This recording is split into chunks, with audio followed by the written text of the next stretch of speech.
శివుడిని సులభంగా ఆరాధించే మార్గం ఏమిటో దేవతలందరూ కలిసి శివుడి దగ్గర తెలుసుకున్న విషయాన్ని మనం ఇప్పుడు వివరంగా తెలుసుకుందాం.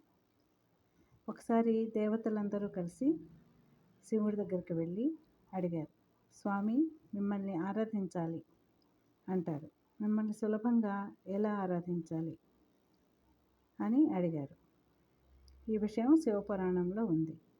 అప్పుడు శివుడు అవునా అని ఒక్కసారి కైలాసంలో మాయమైపోయాడు కనపడకుండా. ఎక్కడికి వెళ్ళారు అని అందరూ దేవతలు చూస్తుండగా సూర్యమండలం కనపడింది. ఆ సూర్యమండలం మధ్యలో ఆయన కనపడ్డాడు. అమ్మవారితో సహా కొలువై ఉన్నాడు. ఇలా సూర్యమండలంలో ఎవరు నన్ను ధ్యానిస్తారో వారిని నేను అనుగ్రహిస్తాను అన్నాడు.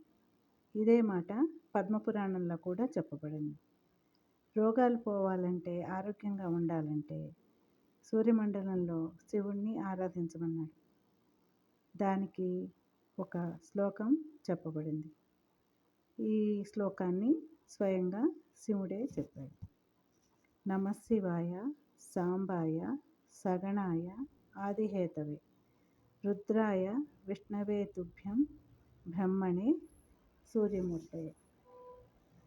సూర్యుడికి ఉదయాన్నే నమస్కరిస్తూ ఈ శ్లోకాన్ని చదువుకుంటే అందరూ ఆరోగ్యంగా ఉంటారు. ఈ విషయము లలితా సహస్రనామంలో కూడా చెప్పబడింది మనకి.